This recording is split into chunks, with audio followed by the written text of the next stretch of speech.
L'intelligence artificielle est aujourd'hui omniprésente dans notre monde. Et pour cause, c'est un outil incroyable. Pourtant, la majorité des personnes s'en servent mal et ne l'utilisent pas correctement. Et on le voit tous les jours sur Amazon avec des livres de qualité médiocre. Alors aujourd'hui, j'ai décidé de vous partager 7 prompts que j'utilise régulièrement. Que ce soit pour trouver des idées de niche, améliorer votre couverture ou encore vous aider dans la rédaction de votre sommaire. Et si vous voulez continuer à augmenter vos connaissances sur Amazon KDP, je vous invite à cliquer juste en bas sur le premier lien pour recevoir votre formation offerte sur le sujet. Allez, c'est parti pour la vidéo.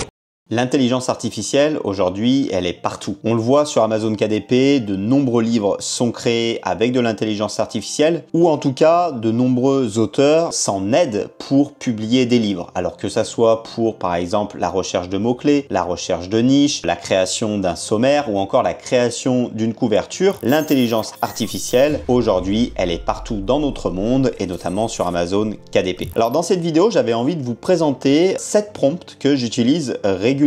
Et du coup, j'avais envie de vous les fournir. Donc tout simplement, vous aurez le lien en description juste en bas. Vous pourrez cliquer sur le lien et obtenir gratuitement mes 7 prompts. Pourquoi? Tout simplement parce que j'ai constaté que de nombreuses personnes en fait avaient du mal à écrire des bons prompts. Pour faire un bon prompt, il vous faut notamment 3 choses. Il faut d'abord donner un rôle. Donc par exemple, tu es un designer professionnel, tu fais des couvertures de livres professionnels, donc ça c'est le rôle. Ensuite, tu vas donner un contexte à l'intelligence artificielle. Donc le contexte, ça va être: ensemble, nous allons créer une couverture pour un livre sur Amazon KDP. Je suis un auteur best-seller sur Amazon, etc. Donc ça c'est le contexte. Et ensuite, on va parler de la tâche. Donc la tâche, par exemple, ça va être: fais-moi une couverture pour un livre, par exemple, sur les crypto-monnaies. Ça, ce sont les 3 étapes. Et il faut qu'un prompt il soit bien développé pour donner un maximum d'informations à l'intelligence artificielle. Voilà, donc ça, ce sont les 7 prompts que nous allons voir aujourd'hui. Et comme je vous le disais, vous pouvez les récupérer tout simplement en cliquant en description sur le lien qui est juste en bas. Alors, quels sont ces 7 prompts? Alors, le premier, ça va être tout simplement de la recherche de niche. Alors, on va aller directement sur ChatGPT. Donc là, je viens de faire le copier-coller, donc je vous le lis. Donc, fais une recherche approfondie. Donc, une recherche approfondie, en fait, ça va être une recherche qui va prendre plus de temps, vous allez le voir, ça va prendre quelques minutes, mais ça serait une recherche plus performante. Donc tu es un expert de Amazon KDP avec des centaines de livres à succès, tu es excellent dans l'identification de niches rentables, donc ça, vous voyez, c'est le rôle. Ensuite, je vais lui donner le contexte, donc je cherche une nouvelle niche pour publier sur Amazon KDP, et ensuite, je vais lui donner ensuite la tâche. Donc la tâche, c'est de trouver une niche avec moins de 1000 résultats sur Amazon.fr, avec de la demande, avec des volumes de recherche importants, et lui demander 5 idées de niche. Donc je vais lui demander un mot-clé principal, une estimation du volume de recherche, un nombre de résultats, une analyse de vente et un exemple de titre. Voilà, donc je lui donne ça. Donc là, bien entendu, il va falloir modifier certains paramètres. Donc par exemple, le public cible, admettons, là on va faire, je sais pas, on va faire un livre pour enfants, recherche pour les enfants. Donc on va mettre enfant tout simplement. La marketplace, ça va être Amazon.fr. Le format, par exemple, on veut un livre d'histoire pour enfants. Et la saisonnalité, on va vouloir ici qu'elle soit faible. Voilà. Et donc là, on va simplement relancer la recherche. Donc comme je vous le disais, vous allez voir, ça va prendre plusieurs minutes. Donc en attendant, on va aller se servir des autres prompts. C'est normal, c'est une recherche approfondie, ça prend plusieurs minutes. Deuxième prompt, une fois qu'on a trouvé notre niche, on va chercher un titre. Encore une fois, je lui ai donné un rôle. Donc tu es un auteur à succès. Donc là, allez, admettons, on va être dans l'immobilier. Donc dans l'immobilier par exemple. Donc tu as plusieurs best-sellers et puis aujourd'hui tu vas m'aider à rédiger un nouveau livre. Et vous allez voir qu'on va commencer par le titre en fait. Donc là on commence, donc la première étape c'est le titre. Donc le sujet de notre livre c'est investir en immobilier. Le public cible ça va être plutôt, on va dire, les adultes entre 30 ans et 50 ans, on va dire, pour l'immobilier. L'angle, on veut plutôt un angle, plutôt style un guide, en fait. Donc, on va dire que c'est un guide. Et le style, on va dire un style plutôt pro. Voilà, donc, pour commencer, je veux que tu me proposes 3 titres avec le mot, on va mettre le mot immobilier. Donc là, ce qu'il faut faire, c'est récupérer le mot-clé principal de votre thématique. qu'admettons immobilier. Donc ces titres doivent être clairs et vendeurs, optimisés pour capter l'attention. Voilà, et je lui dis, sois stratégique, inspire-toi d'autres titres. Donc on va lancer la requête. Donc encore une fois, ça va prendre quelques instants. Alors là, ça va prendre un peu moins de temps que pour les niches parce que la recherche, elle est un peu plus simple à faire, mais bon, ça va prendre quelques secondes. On va aller sur le troisième prompt. Le troisième prompt, ici, on va lui demander des mots-clés. Donc encore une fois, on lui donne un rôle, donc c'est un expert en SEO et en recherche de mots-clés sur Amazon, il maîtrise des logiciels, etc. Et on veut publier un livre, on va toujours prendre le même thème, on va prendre l'immobilier. On veut publier un livre sur l'immobilier. Je lui demande de faire une recherche approfondie pour trouver les 7 meilleurs mots-clés que les clients ils vont taper sur Amazon KDP. Donc les objectifs, donc ça c'est la tâche, donc il faut un volume de recherche intéressant, plus de 100 recherches par semaine. Il ne faut pas être redondant, donc éviter les répétitions, refléter une intention d'achat, être adapté au livre et pas à un produit physique, pouvoir être intégré dans le titre, le sous-titre ou les 7 cases de mots-clés. Et donc en fait, je vais lui demander les 7 cases de mots-clés, donc de me générer 7 mots-clés, voilà, avec une estimation de recherche et une réponse sous forme de liste. Voilà, donc on va lancer la recherche. Encore une fois, ça va prendre quelques instants, vous avez compris, on va aller au prompt suivant et je vous montrerai tous les résultats à la fin. Encore une fois, ici, on va faire une recherche approfondie. Là, l'idée, ça va être de créer un sommaire pour notre livre. Maintenant, on a l'idée de niche, on a trouvé le titre de notre livre, on a trouvé les mots-clés. Et bien maintenant, on va commencer plus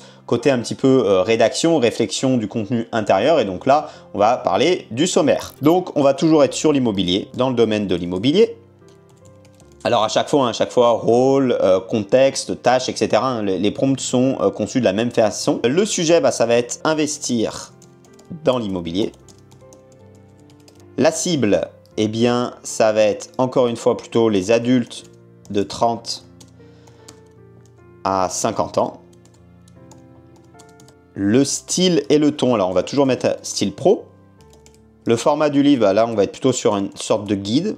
Alors combien on veut de mots par page? Alors dans l'exemple, on va dire 300 mots par page. On va dire qu'on veut 5 chapitres principaux. Et puis on va dire qu'on veut 5 sous-chapitres. Voilà. La tâche à réaliser, donc voilà, je lui dis que je veux un sommaire, etc., etc. Et à chaque fois, je lui demande un titre et un descriptif pour chaque partie et chaque sous-partie. Parce qu'en fait, faire ce sommaire, ça va vous permettre de voir s'il n'y aurait pas de répétition. Donc pour chaque sous-partie, je lui demande un petit résumé. Et comme ça, ensuite, quand moi, je vais écrire le livre, il n'y aura pas de répétition. Parce que s'il nous fait un sommaire avec des répétitions, on sera très embêté. Donc je veux vraiment, dans chaque sous-chapitre, des sujets différents. Donc bien entendu, là, c'est la rédaction du prompt. Ensuite, le résultat, il faut l'analyser, il faut le regarder et puis l'optimiser, le modifier. Attention, l'IA, c'est vraiment un outil. C'est vrai que j'en ai pas parlé jusqu'à maintenant. Là, je fais les prompts. La première étape, c'est d'avoir un bon prompt, mais forcément, la seconde étape, ça va être d'analyser ce que nous fait l'intelligence artificielle et de l'améliorer. C'est vraiment un outil. Il faut pas se dire, oh là là, voilà, c'est bon, c'est parfait. Donc, je lui dis, sois stratégique, inspire-toi de ce qui fonctionne dans le domaine de l'immobilier, etc., etc. Et bien, je lance le prompt. Vous l'avez compris, on va au suivant. Et là, on va aller sur un côté couverture. Donc là, maintenant, je lui dis que c'est un expert en design graphique, qu'il fait des couvertures efficaces sur Amazon. Et du coup, j'ai besoin de son aide pour me créer la première de couverture. Donc, on va écrire notre titre. On va lui donner le titre. Par exemple, investir en immobilier. Le sous-titre, ça va être facilement pour les débutants. L'argument marketing, alors l'argument marketing, ça va être un guide de 30 jours offert. Alors là, je mets n'importe quoi. L'idée, bien entendu, c'est de vous d'y réfléchir. L'auteur, alors je vais tout simplement mettre mon nom dans ce cas-là. Le public cible, c'est toujours les adultes de 30 à 50 ans. Ok, il me manque le format. Le format, on va mettre du 6 x 9 pouces.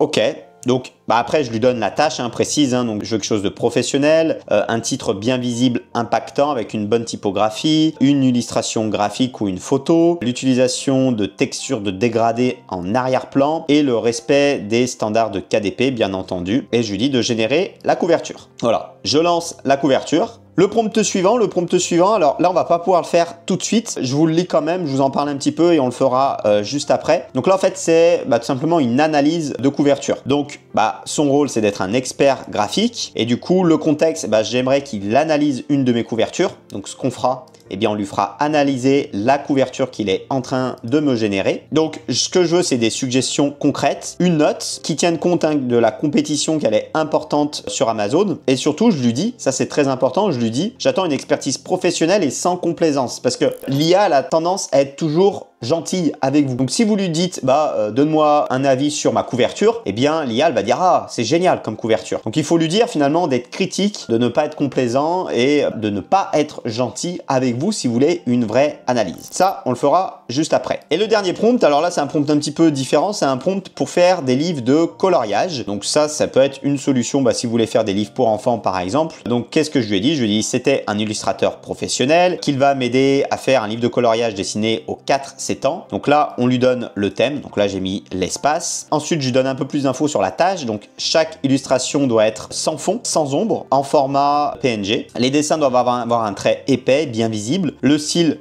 c'est plutôt un style cartoon mignon pour les enfants de 4-7 ans. Alors bien sûr, ça vous pourrez le changer. Si vous voulez un livre de coloriage plutôt pour les 8-10 ans, eh bien vous changez toutes ces informations-là, bien entendu. Aucun texte ne doit apparaître. Chaque dessin représente un élément. Et du coup, ce que je lui demande au début, c'est de commencer à me proposer 10 idées de dessins et ensuite de faire les illustrations. Bien oui, parce que d'abord, je veux voir si ces idées sont bonnes. Donc, je vais lui dire, donne-moi les 10 idées finalement. Donc ça va aller assez vite. Donc il va me faire des idées. Donc une fusée rigolote, un astronaute mignon, une planète, un alien, une soucoupe volante, la lune, une étoile, un satellite, une comète et un robot. Ok, parfait.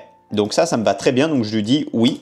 En gros, il va continuer, donc il va me faire la première image. Voilà, donc là, ça va prendre quelques instants. Vous connaissez. Voilà, donc ça, c'était bien finalement les prompts. Maintenant, on va aller voir le résultat. Encore une fois, le résultat, il sera peut-être pas parfait. L'idée ensuite, c'est de venir l'améliorer. Mais on va déjà aller voir le résultat de chacun de ces prompts. Le premier prompt, c'était sur la recherche de niche. Alors, vous avez vu qu'il y a eu une réflexion durant 2 minutes et 57 secondes. Alors, on peut voir ce qu'il a fait, Donc tout ça, c'est intéressant d'aller voir. Vous pourrez aller voir que vous voyez, il est allé sur Helium 10, sur Publisher Rocket, sur Ahref. Donc ça, c'est un site qui est pas très connu, mais si je dis pas de bêtises, avant il était gratuit. Maintenant, je crois qu'il est passé payant, mais avant c'était gratuit. Donc il a essayé plein de sites, il a essayé toute cette réflexion-là, donc pendant plus de 2 minutes. Et à la fin, eh bien, il nous dit ce qu'il a fait. Donc voici les listes de niches qu'il a trouvées. La première idée de niche qu'il a trouvée, c'est sur le consentement. Alors ça, c'est vrai que c'est quelque chose qui est un peu à la mode actuellement. Enfin, c'est pas que c'est à la mode, c'est que c'est au programme scolaire durant ces dernières années. Je crois que l'année passée et cette année, c'est au programme scolaire. Donc, eh bien, on en parle pas mal à l'école. Les enfants en parlent pas mal et donc forcément, eh bien, ça fonctionne. Donc, consentement. Donc, voilà, il nous donne le volume de recherche, le mot-clé principal, le nombre de résultats actuels, le potentiel de vente, etc.,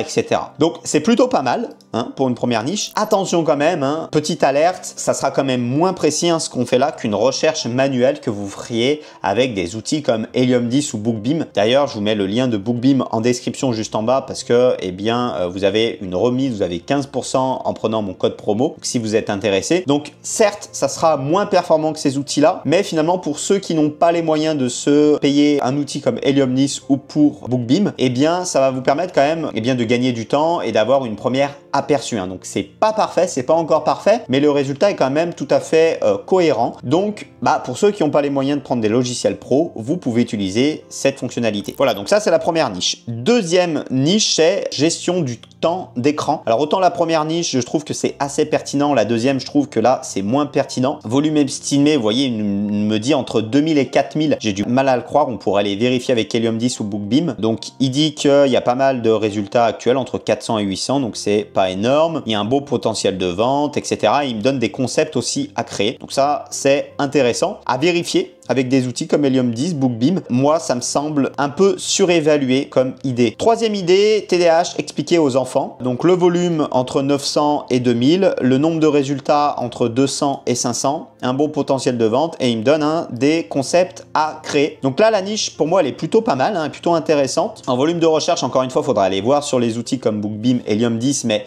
ça me semble cohérent. Et en termes de résultats, je pense qu'on est au-dessus. Si on tape Histoire TDAH enfant, je pense qu'on a plus de 200 résultats. Je pense, peut-être que je me trompe, mais je pense qu'on doit être au-dessus en termes de concurrents. Et je pense que là-dessus, il est pas tout à fait juste. Je pense qu'on a l'ordre de grandeur. Je pense plutôt qu'on est plutôt entre 500 et 1000 que plutôt entre 200 et 500. Bon, vous ferez le test et vous me direz. Ensuite, sur l'hypersensibilité, alors ça c'est plutôt aussi une niche intéressante quand même, hein. Le volume estimé entre 1000 et 2005, alors peut-être qu'il est un peu optimiste, mais bon, je pense qu'on est plutôt autour de 1000 à vérifier. Les résultats actuels entre 150 et 400, il me dit bon potentiel de vente et des concepts à créer. Et la 5e idée, c'est sur la confiance en soi, histoire inspirante. Donc là aussi, là je pense qu'il y a énormément de demandes sur les histoires inspirantes. Par contre, je pense qu'en termes de nombre de résultats, vous voyez, il a dit entre 600 et 900. Je pense qu'on est au-dessus, hein. Si on met histoire inspirante pour enfants, sur Amazon, on est certainement au-dessus. Mais l'idée est quand même pas mauvaise, même s'il y a, à mon sens, un peu trop de concurrence. Voilà, donc finalement, eh bien, ce qu'on constate, c'est qu'il a trouvé quand même 5 niches qui me paraissent quand même intéressantes, qui ont quelques défauts. Je pense qu'en le faisant manuellement, eh bien, on serait plus performant, hein, en utilisant des outils et en recherchant manuellement. Cependant, ça nous donne quand même 5 bonnes idées qu'on peut ensuite vérifier. Alors, si vous n'avez pas d'outils payants, eh bien, vous vérifiez manuellement, vous regardez si les concurrents y vendent, vous regardez qu'il n'y ait pas trop de concurrents. Mais si vous pouvez utiliser des outils payants comme BookBeam ou Helium 10, ça peut être une bonne solution. Voilà, donc premier prompt, hein,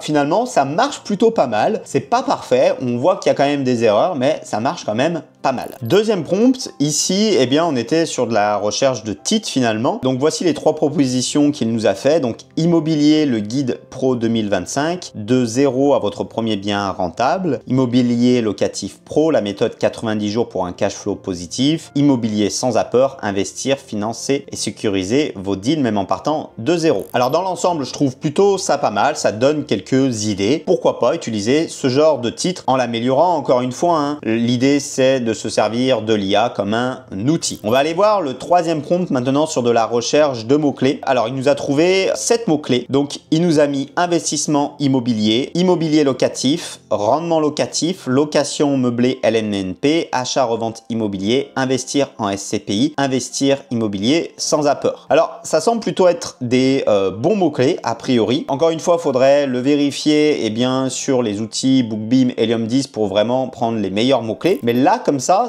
paraît plutôt cohérent. Donc finalement là, c'est plutôt une réussite. Encore une fois, j'ai pas vérifié les datas exactes, hein, parce que c'est ça qui nous intéresse. On sait qu'en fait l'IA, elle peut pas utiliser Helium 10, BookBeam directement actuellement, et du coup elle va faire quand même des estimations, et donc après c'est à vous de vérifier avec les bons outils si ce sont bien les meilleurs mots-clés. Le prompt suivant ici, tout simplement on faisait un sommaire. Donc vous voyez, il a bien respecté, hein. Donc on a fait 5 grands chapitres. Donc le premier chapitre, c'est poser les fondations, pourquoi, pour qui, comment investir, et on a à chaque fois les 5 sous-parties. Et ce qu'il a fait, c'est à chaque fois un mini résumé, hein, voilà, donc c'est en 2 lignes, hein. On pourrait lui demander de développer un petit peu ça, mais l'idée là, c'est de regarder si chaque sous-partie est bien différente, si on va pas faire de la répétition, si ça nous plaît, si ça nous convient. Peut-être qu'ensuite on peut aller faire des recherches sur internet et puis enrichir ce sommaire là. Peut-être qu'on peut acheter quelques livres concurrents pour voir ce que eux ils ont évoqué et puis voir s'il manque des choses sur lesquelles on pourrait appuyer, etc.,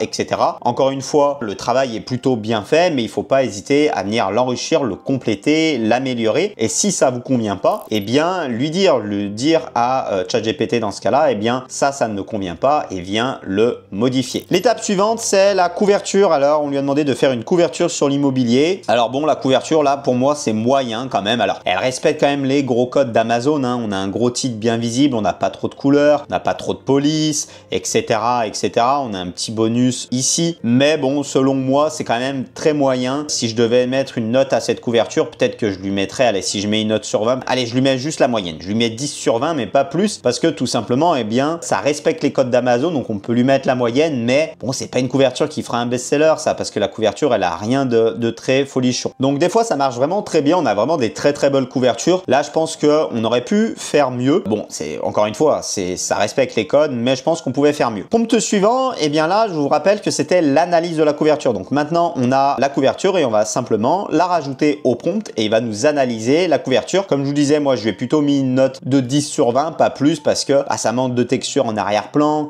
L'image là elle fait un peu IA, c'est pas top. Tout est très carré, tout est très simple. Moi j'aurais mis un peu de fantaisie dans cette couverture. On va tout simplement demander à ChatGPT ce qu'il en pense. Voilà, je lance la recherche, ça va prendre quelques secondes. En attendant, on va aller voir le dernier prompt, et là on était sur le livre de coloriage. Donc écoutez, on lui avait demandé, vous vous rappelez, 10 idées de coloriage, et ensuite qu'il nous fasse les idées une par une. Donc on va lui dire continue avec le 2. Voilà, mais je sais pas ce que vous en pensez, mais ce coloriage là, il correspond bien à ce que je lui avais demandé. On a une petite fusée rigolote, avec des traits épais, sans arrière-plan, etc. Eh bien moi, ça me va très bien comme coloriage, je trouve ça plutôt pas mal. On va lui demander un deuxième, et en attendant, on va aller voir l'analyse. Alors, ça prend un petit peu de temps, vous voyez, il prend un petit peu de temps pour analyser la couverture, tout à fait normal, hein, parce que je lui ai demandé pas mal de choses. Et ça, c'est quelque chose souvent que les gens ne font pas, ils font un prompt très court, et du coup, eh bien, la recherche prend peu de temps. C'est tout à fait normal, parce qu'on a un prompt qui est très court, on n'est pas en recherche approfondie, etc.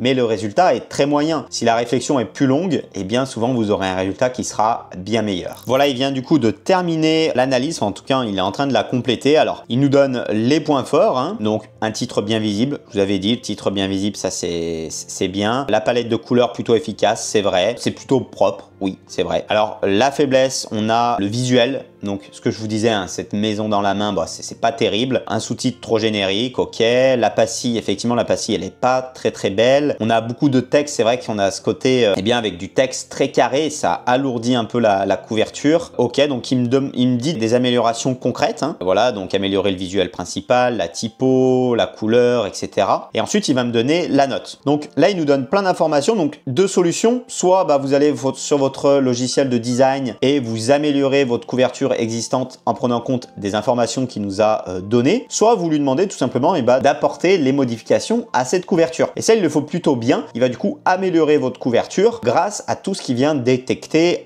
maintenant. On va aller voir la note. Moi, je vous rappelle, je vous avais mis un 10 sur 20. Alors, il est quand même plutôt gentil, hein. Il met 14,5. Il est plutôt sympa, je trouve. Moi, j'aurais mis moins. Mais il me dit voilà qu'avec les améliorations, on peut facilement aller chercher un 16,5, voire 17,5. Donc, bien à tester. Testez vous-même. Moi, je l'ai fait régulièrement. Ça marche plutôt bien. Je lui rebalance la couverture, il me l'améliore et c'est vrai qu'après souvent elle est mieux cette couverture. On va aller voir notre petit coloriage. Et bien effectivement là il a fait un deuxième coloriage, donc un petit astronaute et qui correspond bien aux critères, donc moi ça me va bien. Voilà pour cette vidéo, j'espère que ça vous aura plu. Encore une fois, je vous ai mis la liste des prompts et bien tout simplement en description, vous pouvez les récupérer. J'espère que cette vidéo vous aura intéressé, dites-moi en commentaire si ça vous a été utile et puis moi je vous dis à bientôt pour une prochaine vidéo. Allez, ciao!